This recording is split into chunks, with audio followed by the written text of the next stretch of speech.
Dublin was never my Dublin, which made it all the more alluring. I was born in Wexford, a small town that was smaller and more remote then, sequestered in its own past. My birthday falls on the 8th of December, the feast of the Immaculate Conception. I have always taken this as an example of how laughably imprecise in the matter of birth dates bungling heaven can be. The 8th used to be both a holy day and a public holiday, when people from the provinces flocked to the capital to do their Christmas shopping and marvel at the Christmas lights. So my birthday treat on successive years in the first half of the 1950s was a trip by train to Dublin, a thing I looked forward to for months beforehand.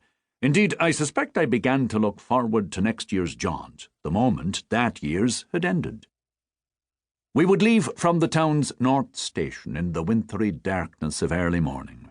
I believe there were still steam trains then, although diesel was the coming thing. How thrilling it was to walk through the sombre, deserted streets, my head still fuzzy from sleep, with the long day's adventure all before me. The train would arrive from Rosslare Harbour, carrying blear-eyed passengers off the overnight ferry from Fishguard in Wales, half of them drunk and the other half still showing the effects of seasickness.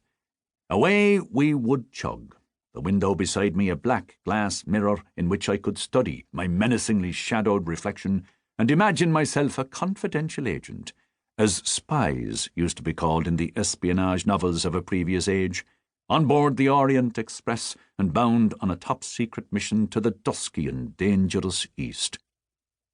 We would have been somewhere in the approaches to Arklow when the dawn came up, turning the frost-white fields to a shade of sharply glistening mica pink.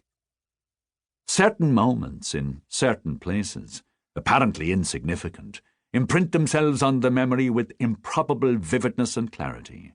Improbable because so clear and so vivid are they. The suspicion arises that one's fancy must have made them up, that one must, in a word, have imagined them. Of those December journeys I recall, or am convinced I recall, a certain spot where the train slowed at a river bend, the Avoca River, it must have been, a spot I can still see clearly in my memory's eye, and which I have returned to repeatedly in my novels, as here, for instance, in The Newton Letter.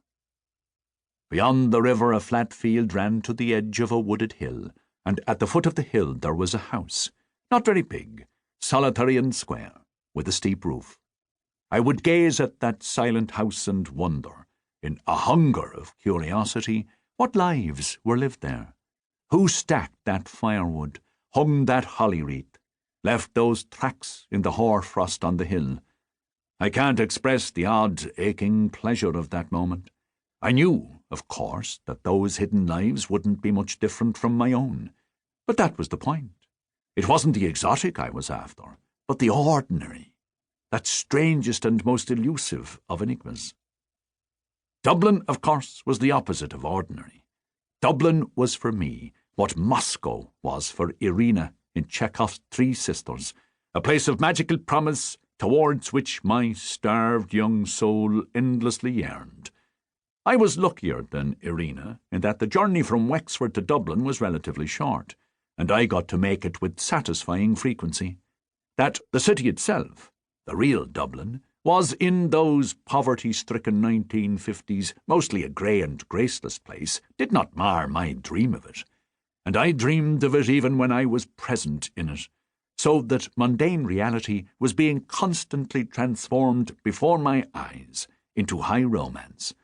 There is no one more romantic than a small boy, as Robert Louis Stevenson knew better than most.